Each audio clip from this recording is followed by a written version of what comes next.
You're listening to Panthers on Tap. I'm Curtis Rauen, joined by Bryson Karbley. We're just two fans sharing our love for the game and Carolina Panthers football. So join us, crack open a cold one, some bubbly, a little wine, some scotch. We don't care, whatever makes you sleep better at night.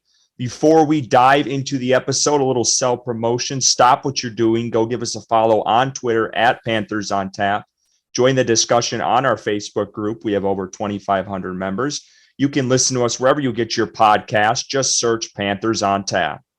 The Carolina Panthers have fallen to 1-8 on the season after a bottom of the barrel loss to the Chicago Bears on Thursday Night Football. Bryson, they got me drinking wine again on this show. It's been a while. I've been switching up with some water and shit, but I'm back to drinking on these episodes because it's bad right now. Yeah, I had to miss last week, unfortunately, for a work event, but I'm back, and I can say I'm not excited to talk about Carolina Panthers football. Yeah, it was one of the worst losses, one of the lowest points of my Carolina Panthers fandom, 1-8 with no first-round pick next year. So, yeah, I mean, I don't blame you that you're drinking. You know, I've had a couple beers tonight myself.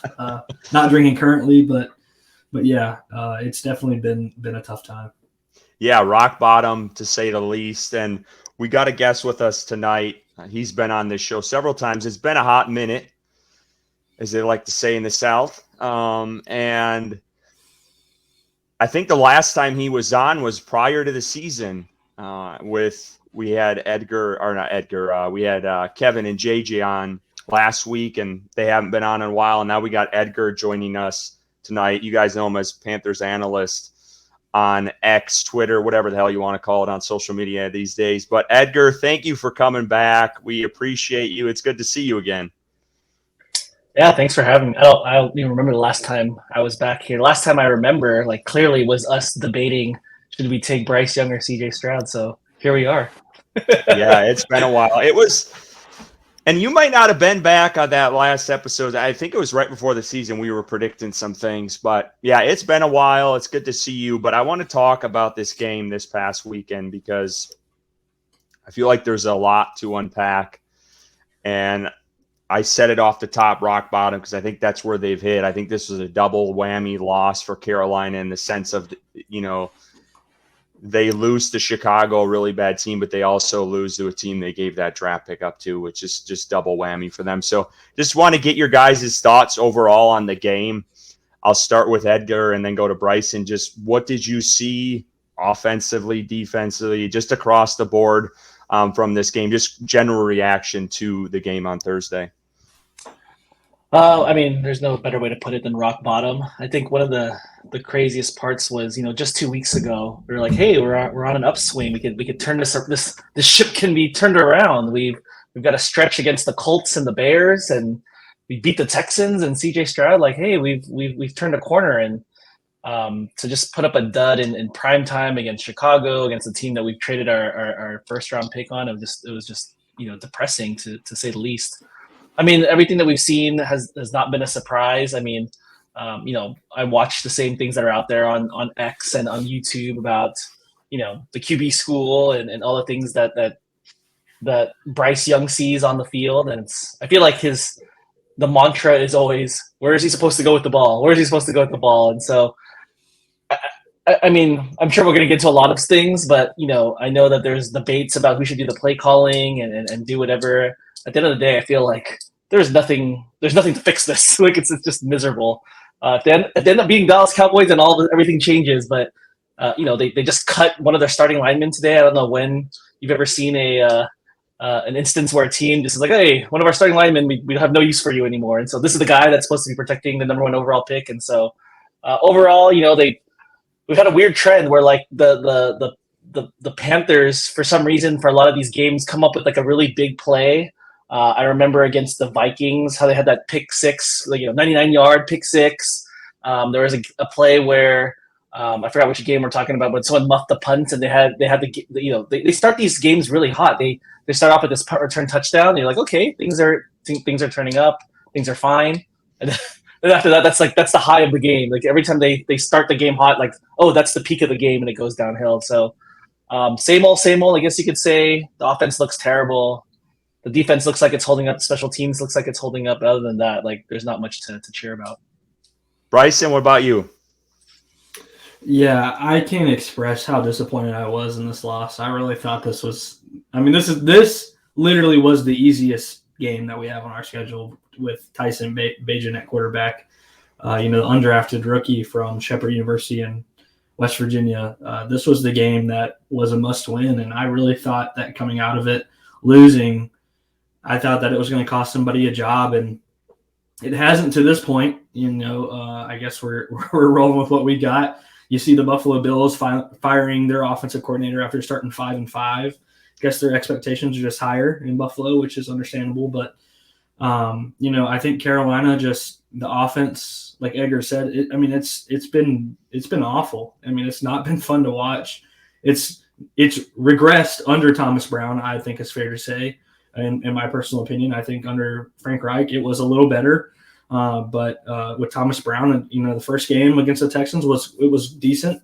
We won, so that was the best part. But versus the Bears, it's the worst it's ever looked this season. So not fun to watch. No receivers getting separation.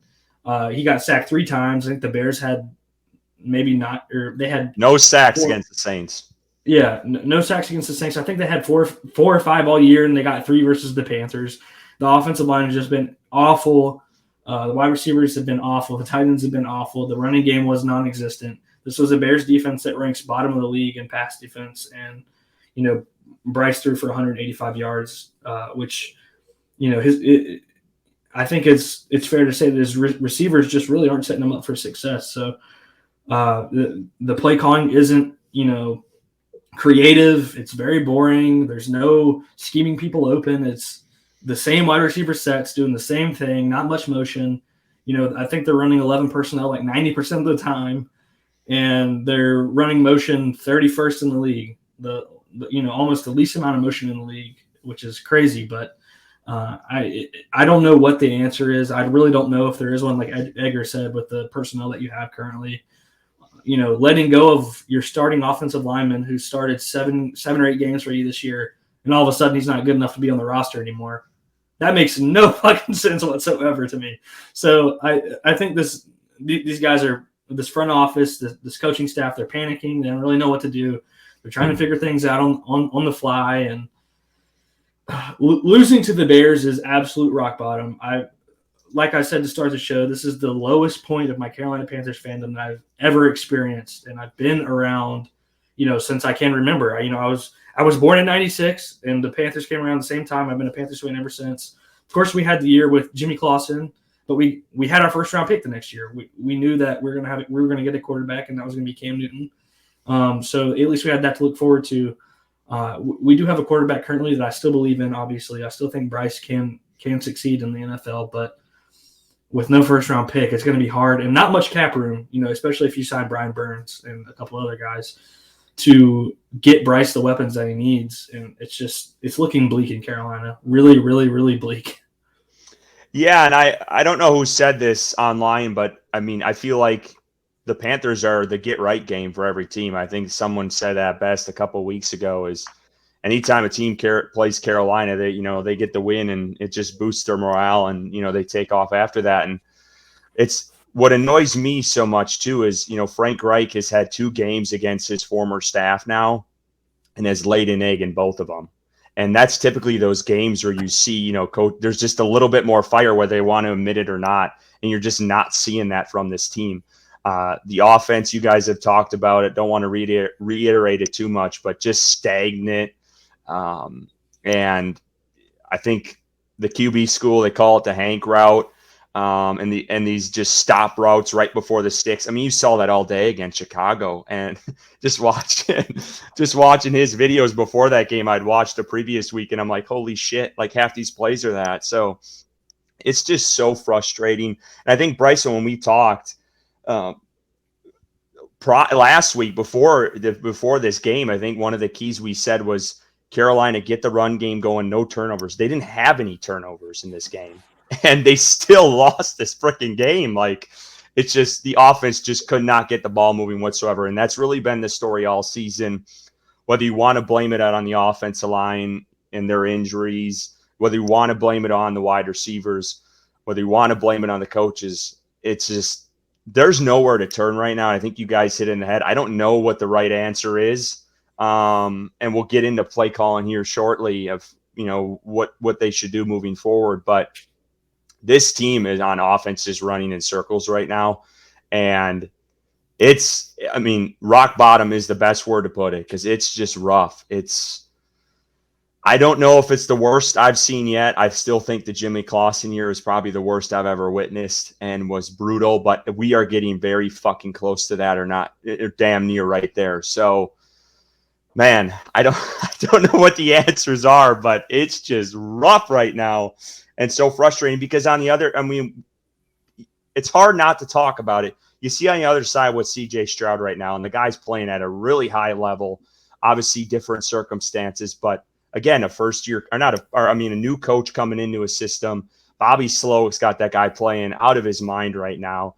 And what frustrates me, and we talk about, is there really much to do? You don't have the wide receivers, but they got guys like Noah Brown. Like, does anyone know Noah Brown besides last week's game? Like, the guy has been in the league a couple years, hasn't played. That guy went off last week. You don't see that in Carolina. Guys getting schemed open, or these plays for some of these guys. It's just like, these coaches have to do a better job of play calling across the board. And it's so freaking frustrating. But sorry, I'm going off on a tangent at this point. But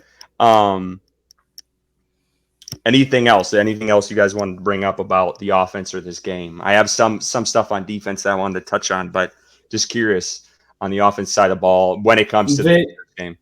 They need a running back. I think plain and simple, they need a guy that can, Chuba is a north and south runner. He's not. I don't think Chuba Hubbard is a running back one that you're going to lean on. Your go-to guy from at that position. He's a good spell for a main guy. They need a running back. I think that's evident. 9 carries for 23 yards. He's averaging 2.6 yards a carry. Miles Sanders, 2 carries for -5 yards. My God, what a bad signing that was. There's really nothing to be excited about besides Bryce Young in this offense. I think, Bryce has had good games, obviously, throughout this season so far. But he's limited with the talent that he has around him, extremely limited. He's got one of the worst offensive lines. He's got the worst wide receiver core. He's got no tight end. He's got no running back. I mean, this guy is set up for failure. From the coaching staff to the roster. And a lot of people will say, the excuses keep coming for Bryce, but it's just, it is what it is. There's no way around it. We're not magically going to give Bryce Young a wide receiver 1 after the trade deadline. Mingo doesn't seem like he's progressing, at the speed that this front office thought. Adam Thielen's 33 years old. Terrace Marshall Jr. sucks ass. Every opportunity he gets, he drops the ball, it feels like. And, there's just really Laviska's hurt. I think when he comes back, that'll provide a little bit of extra juice. But Bryce is just – I just hope the Carolina Panthers don't break him in his first season in the NFL. That's literally my nightmare. It's looking bleak to this point, but, I have faith that Bryce can pull through and hopefully be set up better for success next year with a new coaching staff and better weapons around him. Yeah, you mentioned Miles Sanders before Edgar jumps in, and that one baffles me because he had such a good year last year in Philly, and obviously that offensive line in Philadelphia is elite. It's damn good, and Carolina is nowhere near that right now, and they're trying to run a scheme that just isn't fit for those offensive linemen. It isn't, and there's growing pains, as we can see now, and there's already a cut to one of the starters. So I think that maybe plays a huge role, but even when things were open for Sanders, it seemed like he just wasn't seeing it either. So, I don't know what is going on with that. And they also, he's playing with a running backs coach that he had in Philadelphia. So there's familiarity there. That one just another notch on Scott Fitterer's failure. And that just, it doesn't make sense that it's not working out at this point. Edgar, any thoughts on that? I was just gonna say that I hope this is the rock bottom because like I feel like since Rivera and Cam left, like it was always been terrible, and then it's like, oh, this can't get worse, and it got worse, and then it got worse, and then it got worse, right? And so like the Teddy Bridgewater era and Joe Brady is like, oh, this is terrible. So we bring in Sam Darnold. It's like, oh man, this is terrible. So then we have the Baker Mayfield and everything last year. It's like, man, this is terrible. And we had a little upswing with Steve Wilkes, and then we're even worse than that, and so worse than the Matt Rule era. And so I know it sounds crazy, but I'm praying this isn't rock bottom. This sucks. Amen to that. Let's talk about the defense a little bit here because me and Bryson were texting about this during the game. The defense held up their own. They did. They played good enough football to win this game, but there was no pressure whatsoever on Bajan at all. And clearly Brian Burns was missed in this game. DJ Johnson didn't do much, and I think Barno got a lot of playing time in this last game opposite him. But this defensive line struggled. Obviously, I think the outlier in all of it was Derek Brown. I think he had it was a massive game for him coming out of the season, just dominating on the defensive line. But there was no pass rush whatsoever in this game. And little shocked that the Bears couldn't, take advantage of that. But again, Carolina, I thought, played well, and Dante Jackson obviously had a really good game too. But that pressure is scary without Brian Burns there. Like, there's nothing. It's non-existent. Yeah, Bajent had all day to throw on every drop back. There was, like you said, Curtis, it was non-existent pressure. Not even getting close to him to cause him any discomfort. Never going to say another bad word about Brian Burns ever again, because the pressures that he gets, probably would have changed this game dramatically. And they were blitzing too, and they wasn't even getting home. It was bad. Yeah. But shout out to the secondary. They played really well. Dante Jackson has stacked a couple of really good games in a row for this team. And Boodle playing really well for, a guy that we picked up off waivers or whatever. And the secondary just in general played well. But again, it was Tyson Bagent who really didn't take many, chances. But Brian Burns needs to get back as soon as possible, especially for the game upcoming this weekend. Need to get as much pressure as we can on opposing quarterbacks, and we need him badly. So pay him, please. Edgar, what did you think of the defense? They played enough. They played well enough to win. One thing that's been a consistent theme from these last three games, Indy, Houston, Chicago, is that you don't have to. Looking at the other side, you don't have to win pretty. You just have to win the darn games. If you look at the other side, pretend you're a Chicago fan. You're like, oh, it wasn't a very convincing win. It wasn't we totally dominated that game. You just did enough to win. How the Panthers played against the Houston Texans, right? It wasn't pretty. It was terrible. Offense still sucked. Defense still, could have been better. But they won the game. They could have won against the Colts. They could have won against the Bears. So that's what's the most frustrating part is that we're not up against these world beaters like the Dallas Cowboys or the Eagles or any of the top, the Dolphins, right? These are teams that you just need to be just slightly better than the worst teams in the NFL, and they can't even do that. And so on defense, you guys already said most of it. There's a possibility that J.C. Horn comes back soon. There's a possibility, Brian Burns will come back. C.J. Henderson comes back, so a full squad might make a difference. But even still, they've pretty much shut down these last three offenses. For all the love that we've given C.J. Stroud, the defense just completely clamped him down. Same with Gardner Minshew, same with Tyson Bagent.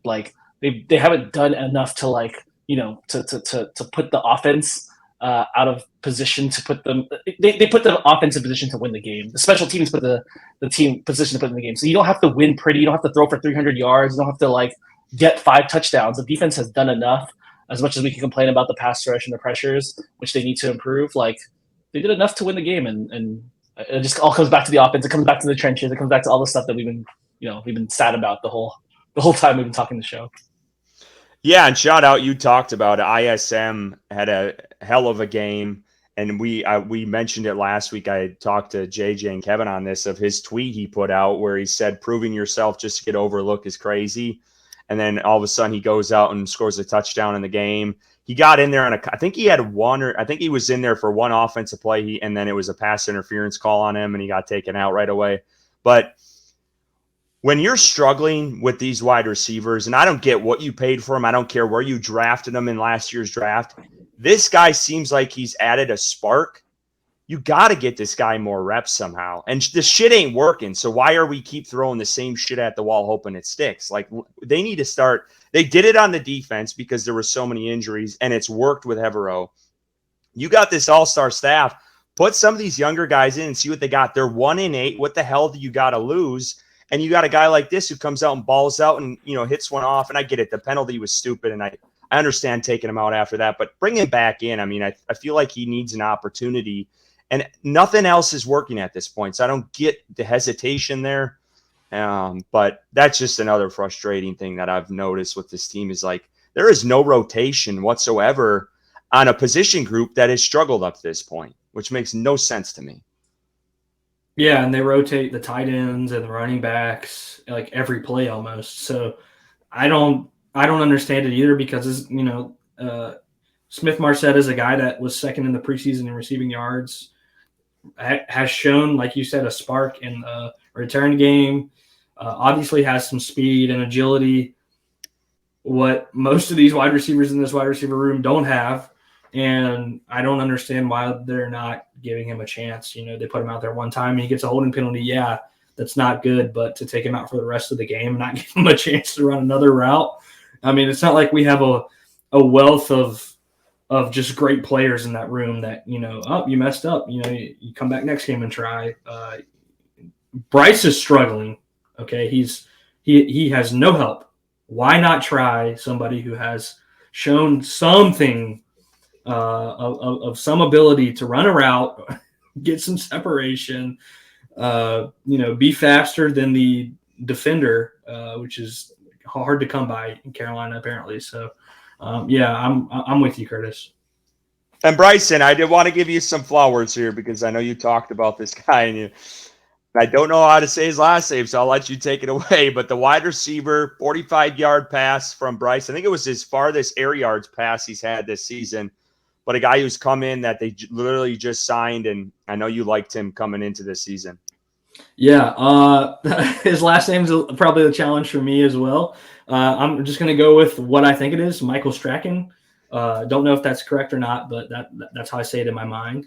But yeah, I just liked his size. I knew he was cut from the Colts and he had history with Frank Wright. So I figured he might be an option for Carolina. And, he's 6'4", 6'5", and runs like a 4.4 40. So he comes in getting off the streets and, has Bryce's biggest pass of the season, catches his biggest pass of the year. So that just shows how piss poor this wide receiver room is that, this guy comes off the street. is the best deep threat that we have immediately. So with DJ Chark out. So yeah, I mean, it's been a rough year. And maybe this guy gets some more playing time, but again, you sign this guy off of waivers, off of your practice squad, and he immediately gets more playing time than Amir Smith Marset, who's been on your team, since the beginning and hasn't had a chance to show what he has. So I don't understand what the outlook is for Amir Smith Marset and why this, Michael Strachan is getting more playing time, immediately coming onto the roster. Maybe it has something to do with the history with Frank Wright, but Amir Smith Marset, the poor guy, I mean, he's tweeting, he's taking kicks back. What else can he do to earn playing time? Edgar, I wanted to ask you about this. You mentioned it early off the top of the show, and obviously I think was the biggest news today was Calvin Throckmorton being released after starting, 4, 5, 6, 7 games this season at guard on, the right side, and then he moved to the left once Corbett came back. Another one of those question mark moves. I'm trying to think of the last one that comes to mind, and it's probably Marquand McCall in the offseason. But what do you make of this move? A guy who goes from starter for 7, 8 games to not on the team any longer. obviously they are clearly trying to shake up the offensive line. Yeah, I mean, I wish I can get into the heads of James Campion, the offensive line coach, Scott Fitterer, Frank Reich. Like, it just doesn't seem very cohesive, right? Like, you have an offensive line that's obviously struggling, but like, if he's starting, like, why not just keep him as a backup or something? I don't know. I believe it was Mike K early. He was like suggesting that maybe you can do like a Cade Mays at center and put Bradley Bozeman at guard.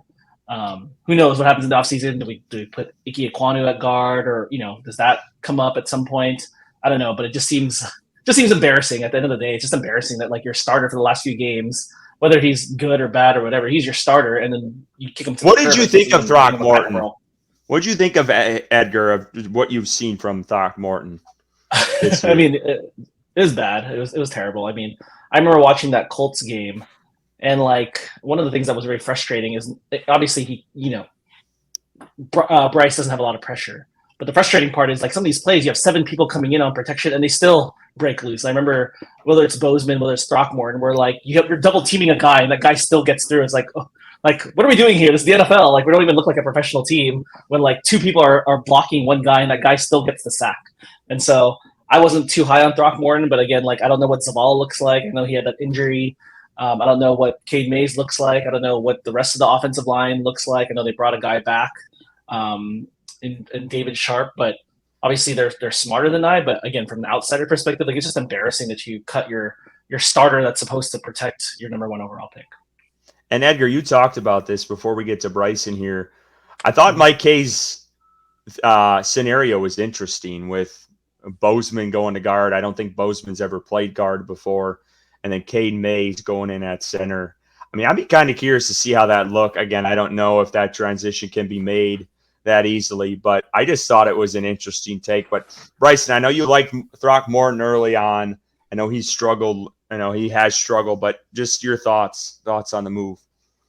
Yeah, I mean, Throckmorton's not a good run blocker. He's been a not so terrible pass blocker in regards to what else we had available at this point in time for the offensive line. But I mean, he's not a world beater. Obviously, he's not really a starter caliber guard, but due to the situation we're in with missing our guard, and I don't understand how you cut a starter for your team for 7-8 games, like you mentioned, Curtis, and then just cut him and say he's not good enough to be on the roster. Surprisingly, one day, he's just gone. It's not like we have this wealth of just a plethora of talent on the offensive line to where we don't need a starter anymore. Like I don't understand it. It's so baffling. It's got me stumbling over my words. I'm just so frustrated because it just doesn't make any sense. This front office, this organization, this coaching staff, it's a laughing stock. It really is. I don't really know another organization that's doing these kinds of things in regards to their offense as a whole, and then breaking it down to even smaller, like this offensive line. Who else is cutting a starter and moving on from them right now? I don't think anybody else across the league is doing that. Well, I thought was interesting too is they cut him and then signed a guy that they cut like last week in the O-line, that David Sharp guy who has played a little bit. So they cut the starter and then bring in Sharp, who they cut last week. So that was I was, and I don't know if they're trying to send a message that they're not. I don't know if that's what they're trying to get out of it, or that they think Zavala's healthy now and that they need other position groups to be added. So they're getting rid of Throckmorton. But then I'm like, well, then why didn't you just keep Throckmorton and not sign David Sharp, and then you just slide in Zavala? So again, a lot of this stuff behind the scenes that I really don't know what's going on, but that one's a puzzling one. For sure, especially when he was a starter. Again, he's not great. I'm not like defending the guy. I don't think he should be a starter. I think he was terrible this season, but it's just the way they went about it is just weird to me because It's just, like you said, you don't see that happening with teams across the league, really. It's just not out of nowhere cuts like this middle of the season. But, I mean, here we are trying to talk about Calvin Throckmorton as a viable player. That's how bad this offensive line is. That's just the end of the short of it, really. Tay Davis is a guy they added this today. It looks like he was cut by the Falcons. I think either last week. I think it was last week he was cut by the Falcons. He's played with the Giants a little bit. Haven't seen a whole lot from him, but I think he's an outside linebacker. But that was a guy they added today.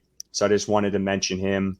And then obviously, I think Edgar or Bryson might have touched on this already, but I think the biggest news this week as far as additions, again, we don't know if he's going to play this week, but J.C. Horn, if they can get him back, obviously, for Dallas, I think would be nice, especially with how well Dante has been playing and then some of these backups. I think that just adds more depth to this team. Ian Thomas, take him or leave him. I don't want to see another tight end screen. So I know people, when I tweeted out when the Panthers posted it, that this was Optimism Monday, and everyone like jumped down my throat like I was talking about Ian Thomas. No, I think the biggest news is obviously J.C. Horn. Not a big Ian Thomas guy, and I think Tommy Tremble has filled in well for his spot, coming from a Tommy Tremble hater. So, yeah, we'll see what happens. And then Ike Leota, he's signed to the roster. I think he was brought up for this last game. I believe he had a pressure or two in that Thursday's game.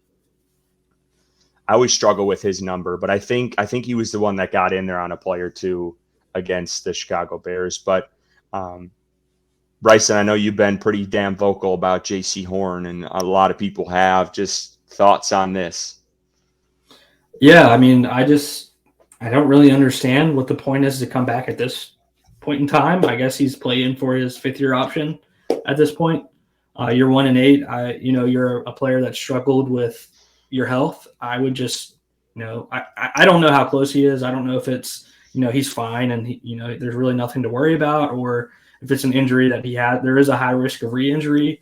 I would just, if it is the case that it is a high risk of re-injury, then I don't understand the point of coming back at this point in time. You're 1-8.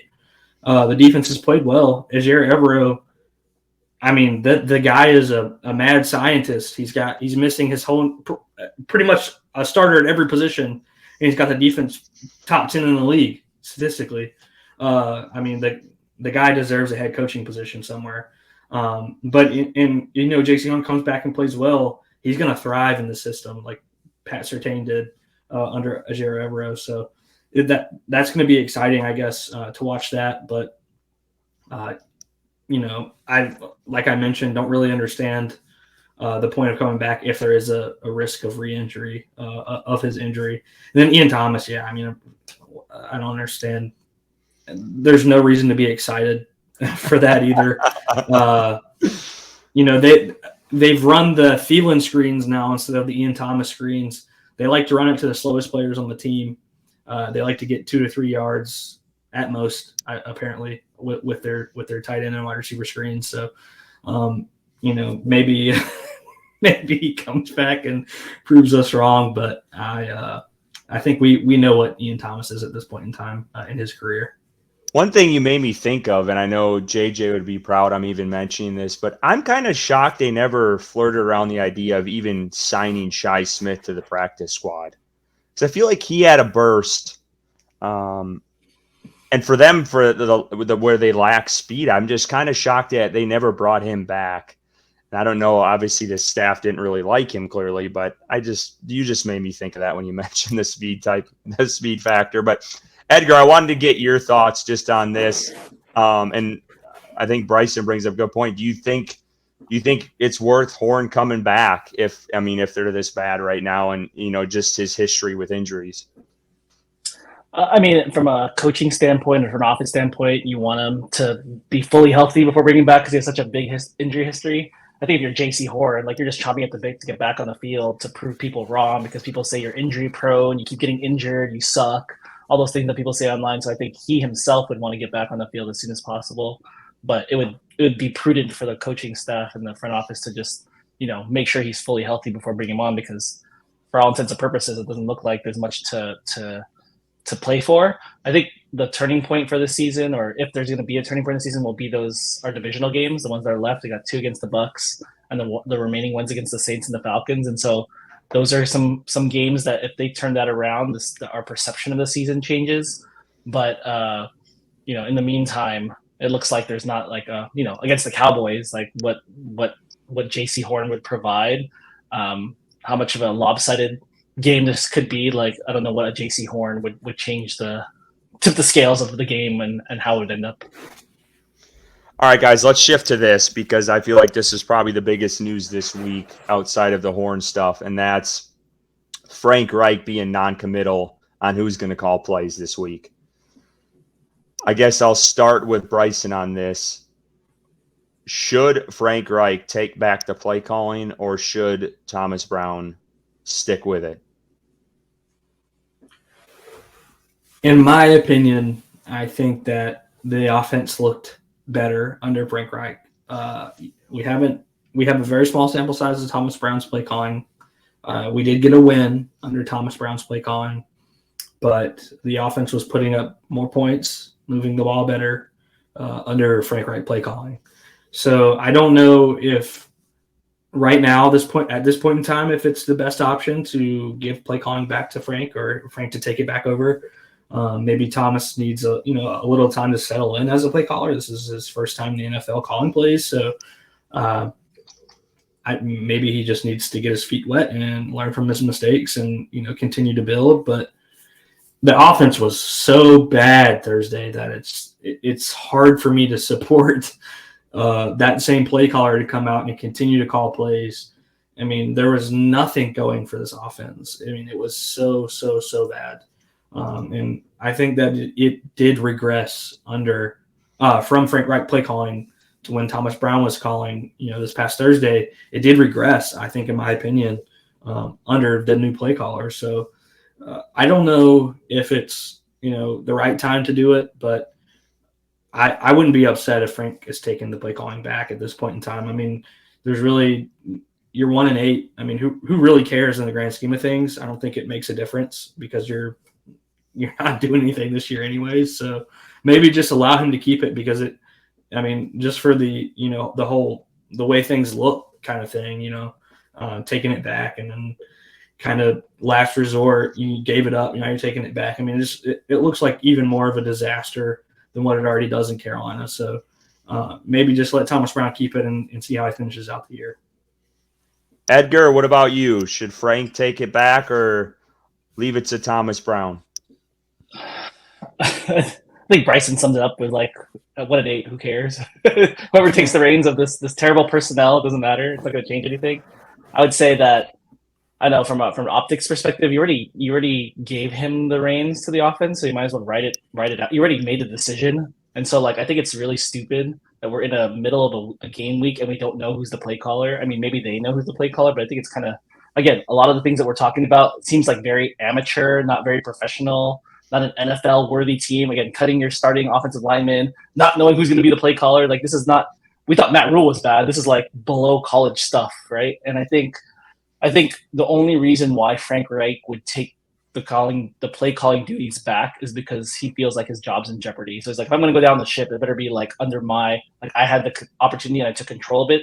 If Thomas Brown rides it out and they suck and then Frank Reich gets fired, he's always going to have that bug in his ear saying maybe if I took control, maybe I shouldn't have let it go, or I should have take control. This is my baby. Let me ride with it or die with it, right? So I think that'd be the only reason why Frank Reich would take it back. Again, maybe it looked better and it regressed under Thomas Brown, but we're not talking about it used to be top 10 offense and now it's the bottom. We were still bottom of the NFL offense, even though it looked slightly better under Frank Reich. But the cynic in me thinks he's just doing it to save his own hide because. The way that this is going, I don't know how he could last another year, especially if he loses all the division games and we finish with the first overall pick again. I mean, I agree with you. It's they're both shit at this point.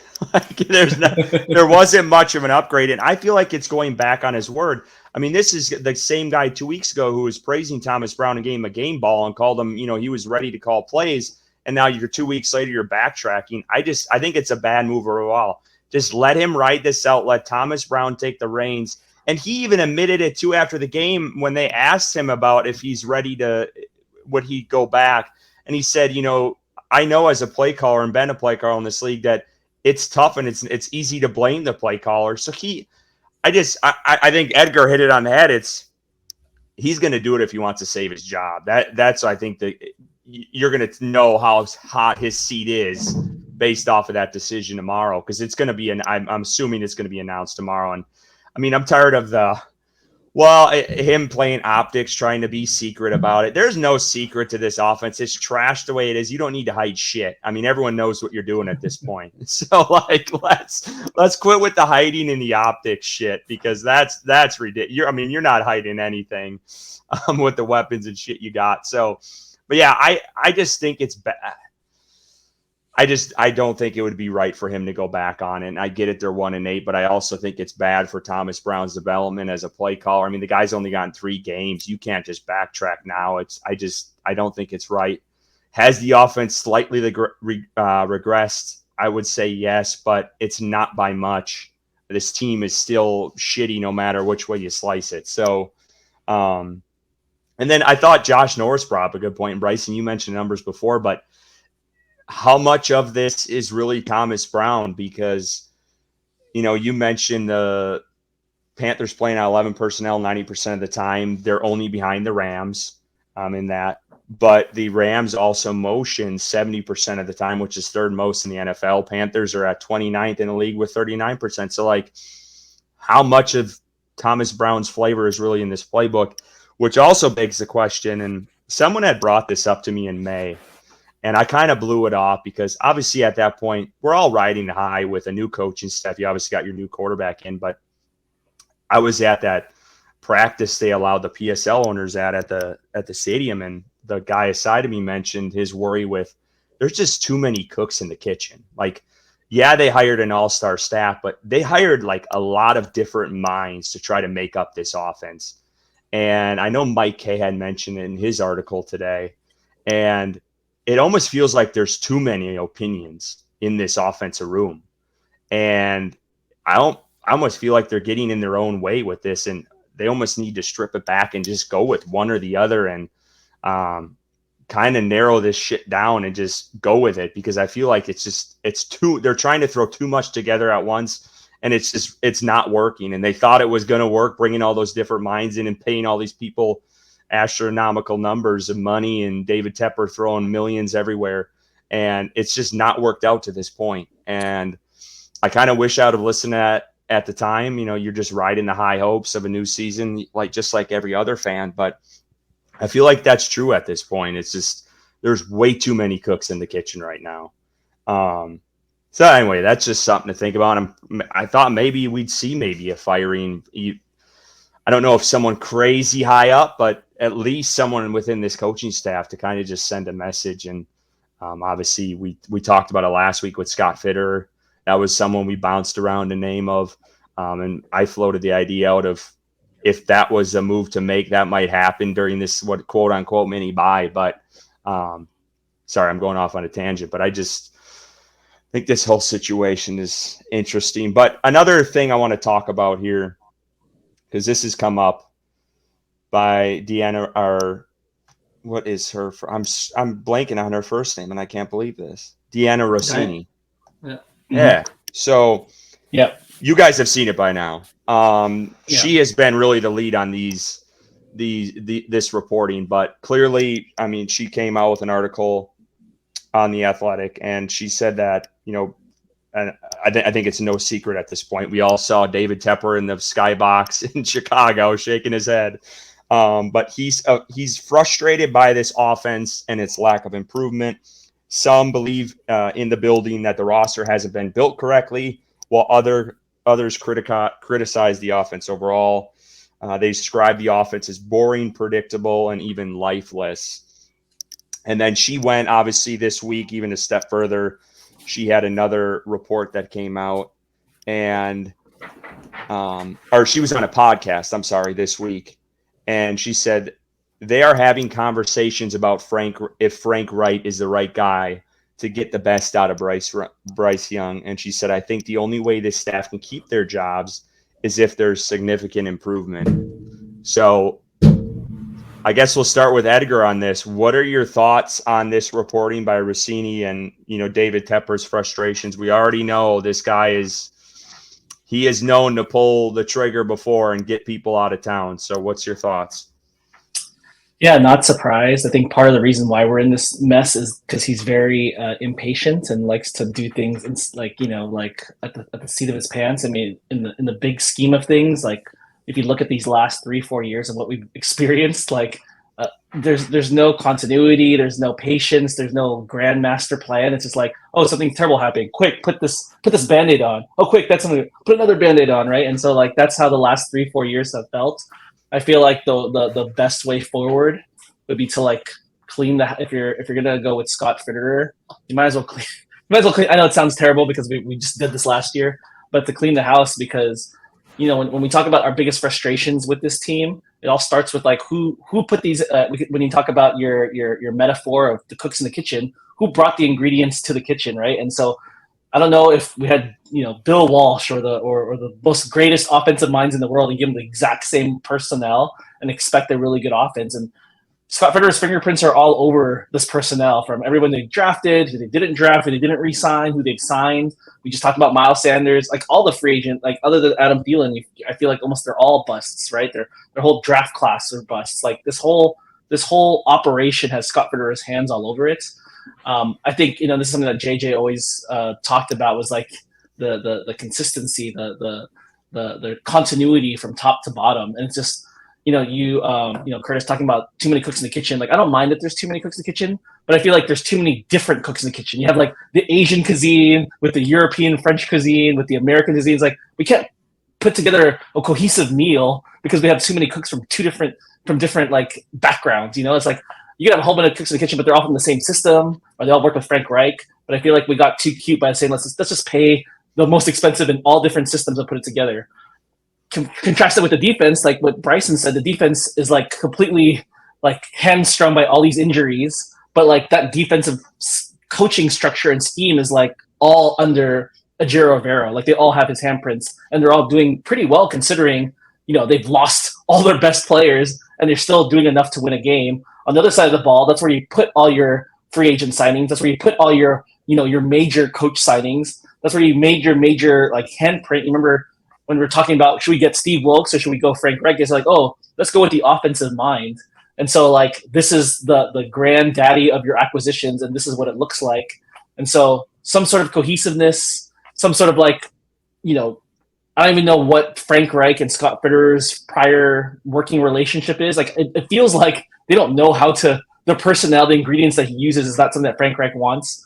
I think one of the biggest frustrations, because we talk about the offensive line so much, is that if we didn't see last year them doing very, very well, then this would be a completely different discussion. But we just saw them just dominate on the run. They had 200 plus yards last year against the Detroit Lions. All of a sudden they can't do anything. And so, her reporting about Tepper being sick with this offense, I think unless we have this major miraculous turnaround at the end of the season, the writing's on the wall. We might have to clean house, both front office and head coaching and the whole staff, because this whole thing does not fit cohesively in any aspect of the team. It just doesn't fit together very well. Bryson? Yeah, like Edgar mentioned, Scott has built this roster really with the help of Matt Rule, to begin his time in Carolina. I think it was pretty well known that Matt Rule had a very large say of this roster as well. But I mean, this past year, the year prior, obviously Matt Rule's probably influence was a little bit lower than previous years. So I think the question that you ask yourself and the question that you ask of this front office is, when's the last time they hit on anybody outside of the first round? And it's been a minute, a successful hit. You draft Jonathan Mingo in the second round this year, and you got Tank Dell, who is, CJ Stroud's go-to wide receiver, and he was available. You got players like Puka Nakua in LA, out where Edgar lives, who's, one of the best rookie receivers in the league, and he was drafted in the 4th or 5th round. And Josh Downs, too, your guy, right here from North Carolina, and Jonathan Mingo goes on the field and he looks like he's completely lost, like he's never played football in his life. I don't know if it's coaching. I mean, he didn't really look like that at Ole Miss, but I don't know what's going on. It's just like a mixture of things so perfect that it just makes everything fail, from from players to just scheme in general to everything. And I've never seen anything like it. Like Edgar mentioned earlier, it was never this bad under Matt Rule. It was not this bad under Matt Rule at any point throughout his whole career in Carolina. And that makes me sick to say, because I was one of the biggest Matt Rule haters in the Carolinas, and it was never this bad. They always at least put up a fight and looked somewhat like they were being coached to a level of NFL consistency at least. And now, it looks like what Edgar mentioned, this is high school stuff. Like they're running, like you mentioned, Curtis, Hank is that's a high school concept that high school teams run. Yeah, high school in the 1980s. They don't even run it in college anymore, and they're running it, all the time now in the Carolina Panthers offense in the NFL. So I don't understand. It's so disappointing. Obviously, Scott has a lot of responsibility. Just to get back to your original question, Scott has a lot of responsibility for the lack of success that they've had in drafts and the lack of success they've had in free agency. And his time is running out. It really is. And to put Bryson in this position, they invested so much in this number 1 overall pick for a hedge fund manager to be the owner, and for his investment to look this bad so early on. I wouldn't blame him to want to move on.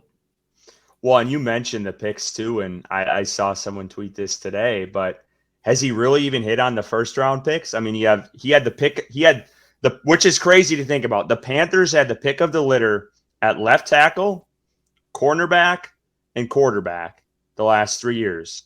Left tackle, they went Icky, obviously really struggling. You have J.C. Horn, who cannot stay healthy, who they could have took Surtain otherwise. And then Icky, you obviously have Neal and the other guy that's escaping me that we had. Cross. Thank you, Cross. And then, I do think Bryce was the right pick, and I think that will pan out. I think you'll see that later on. But you also have Bryce Young and C.J. Stroud. So, again, it begs the question, has he really hit on first round picks either? So I think Scott has, a lot to blame, because, this was really the first year that he was supposed to, the reins were supposed to be off him, the Matt Rule reins. Matt Rule had total control over this offense. And now here we are in his first draft and his first real free agency without the Matt Rule cloud over him. And free agency was a bust. That's putting it lightly, I think. It was terrible this year outside of Adam Thielen. And then the draft, outside of Bryce Young, Jonathan Mingo, you guys talked about it. The DJ Johnson move up to get him and getting rid of more picks to go get a guy that really hasn't done much. And he's getting playing time now. But where was the pressure on Thursday? Nothing, absolutely nothing. Jamie Robinson, some of these other guys, and obviously Zavala, he's clearly not ready to play on a starting lineup. And it just begs very questionable moves by him. And I think he will be the first to go. And I talked about it, and I'm glad I'm thinking about it now. But I asked Albert Breer last night. He always does. He does the live Instagrams during halftime of Monday night and Thursday night games. And I asked him, whose seat's hotter right now, Frank Reich or Scott Fitter? And he said, I think what a way he put it was, if one goes, he sees the other going too. But he said he thinks they're both going to be around in 2024. But now, obviously, 2024, there's still games this year in 2024. So I don't know what that really says. But that's just, I think, Edgar, you said it. I think if Fitter goes and there is an improvement, vast improvement from this offense, I think both of them are gone, and they're going to clean house and start over and kind of do this the right way of how it should be done, of, Panthers tried bringing in the coach first and then the GM, and obviously cleaning house now. That would be able to change things up and move things on. But what I hate so much about it, and I just hate that we're here, because it sucks for Bryce Young. It royally sucks for him to have to start over. And you see some optimism and hope with Trevor Lawrence and the shit show he had to deal with his rookie season, and Urban Meyer. And you have hope for how much he turned it around with Doug Peterson. But Carolina, if they end up cleaning house across the board, I mean, they got to get this next guy right, because you're just, I mean, you beg into the question whether they're going to start questioning Bryce Young. Do they think he wasn't their guy because they didn't draft it? So there's a whole nother avenue to all that. And it's just, I just can't believe, after what we've dealt with Matt Rule, and then to go to this situation, and we're literally talking about the same situation less than a year later. It's worse. It sucks. Hey, be careful what you wish for. That's you guys know. But anyway, it's just like, man, it sucks. It sucks. But I wanted to bring up Kirk's Herbstreit's point, because I thought he nailed it on the head, because he obviously was calling that game. And he said, just watching this team, that the Panthers don't have the personnel to run the kind of offense that they want to run with Bryce Young and what he ran at Alabama. Spread it out, RPO action, quick passes, get these guys and let these guys create after the catch. And you're just not getting that with this team right now. And I think we've all been saying it for the last couple of weeks. You know, this team last year, Steve Wilkes, power run, smash mouth football, in your face, run the rock 100 times and build off it with play action. They're just not getting that from this offense whatsoever. And I talked about it last week.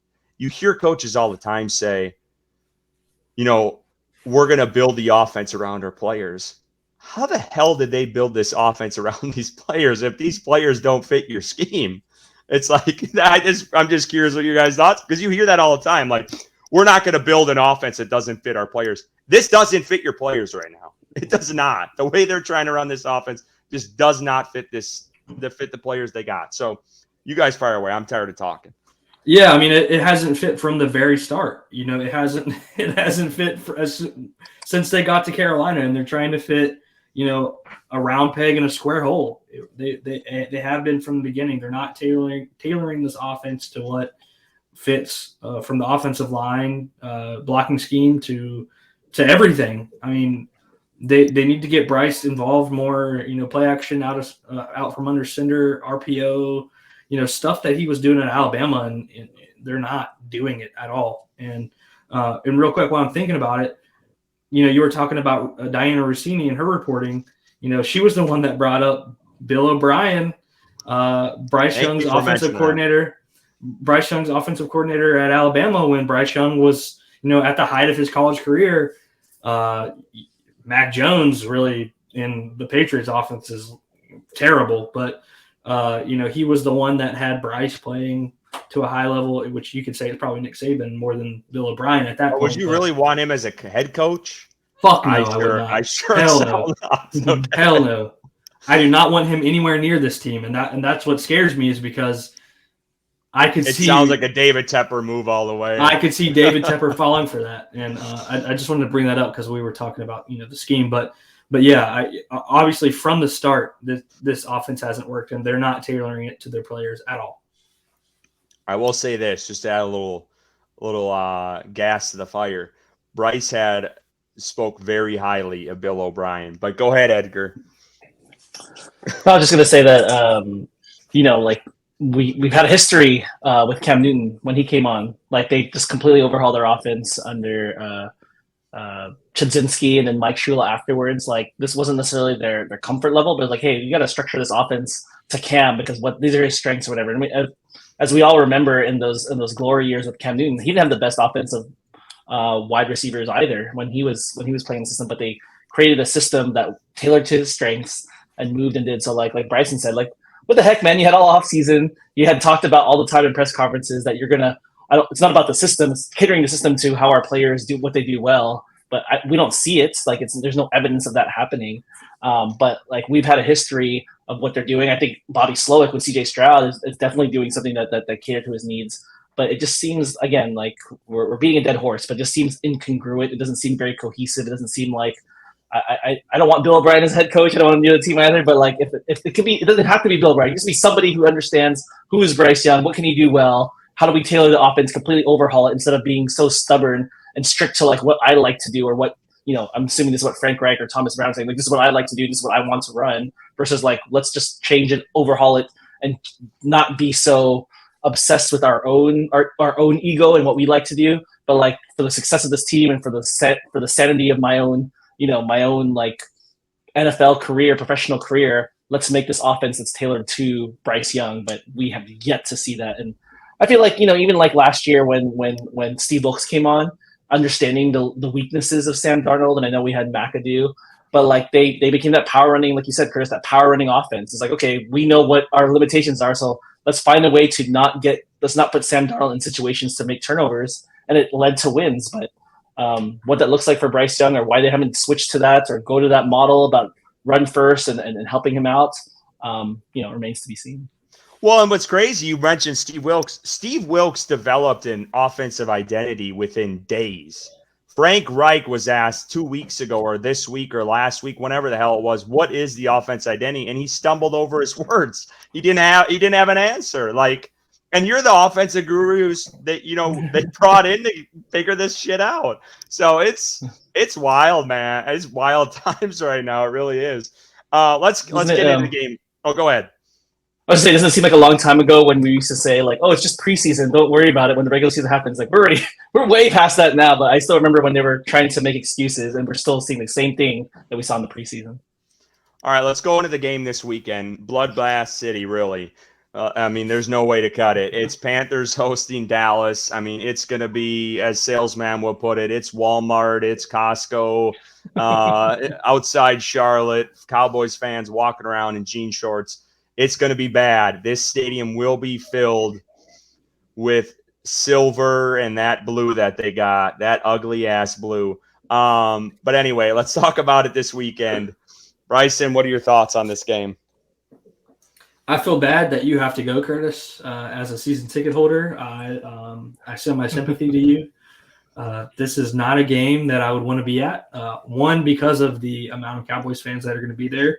I think I went in 2019 when we actually won our opening game versus the Cowboys. That was a good game. Luke Holmes was, at halftime performing. That's how long ago it was. But, it's going to be a stadium full of Cowboys fans, and it's going to be as you put it, a bloodbath. And Bryce Young is going to be under pressure probably 80 to 90% of the time. This is a Cowboys defense that is really good. Micah Parsons is one of the best defensive players in the whole entire league.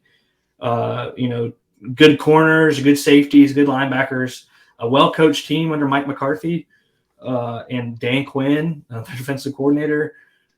This is not a game that you really want your rookie quarterback and offense to play in that's been struggling, and you're trying to figure things out. And then you got the Cowboys coming to town. So obviously on offense, this is a Cowboys offense that's humming on all cylinders. CeeDee Lamb, I think he's had 4 or 5 games in a row of over 100 yards receiving. Dak Prescott's on fire. They got a really good run game with Tony Pollard. Top to bottom, the Cowboys are a good team. They really are. It's going to be a team that's in the playoffs and probably fighting for their chance to go to the Super Bowl. So it's not going to be fun. It's not going to be close. You're going to hate your life sitting in your 500 section, watching the game, listening to the Cowboys cheer. This is just it's going to be a very, very, very bad time for you, Curtis, and I'm so sorry. Edgar, what do you got on this? Thoughts, and give me your prediction. I agree with everything that Bryson said. My only glimmer of hope, my only silver lining, as I think back to that game. Don't do it. Don't do it. Don't even say hope, but go ahead. I don't know. I was just going to say my silver lining is that the Cowboys laid an egg when they traveled to Arizona and lost, an embarrassing loss, turnovers, and just took them for granted, I think. And so, I wouldn't be surprised. I'm not going to say that this is going to happen because I know the Cowboys beat the Giants last weekend, but I wouldn't be surprised if the Cowboys play down to the level of the Panthers. I would still have to predict that the Cowboys would win just by all the measures that we've been talking about. But if there's any glimmer of hope, I think about that time when the Cowboys took a winless team for granted, went on an away game in Arizona and laid an egg and threw interceptions and whatever. And maybe that would be like the blueprint of the rest, like the template for which the Panthers can win is looking at that game and see how the Cowboys messed that one up. What do you got for a prediction, Edgar? The Cowboys win. I think they cover. And it's just going to be more embarrassing. And then we're going to the heat underneath Frank Wright and Scott Fitter just gets hotter. Bryson, give me a score. Yeah, I'll say Cowboys 31, Panthers 10. Yeah, guys, this is brutal. I mean, it's brutal. It really is. I'm gonna go to this game. I just sell your ticket. Have fun, Curtis. But it's gonna be brutal. I just told my wife, I said, I'm just going to hang out with people. Like I'm not even looking. I'm serious. Like just having a couple drinks, talking to fans and being depressed, and just doing what we do. I'm not gonna have any expectations for this game. I think it is gonna be a bloodbath. I predicted the Panthers going to lose to the Bears. I thought they're going to lose to the Colts. I thought they're going to lose to the Texans. They did beat the Texans, but it is going to be bad. I'm going to go 38 to let's go 17 Carolina.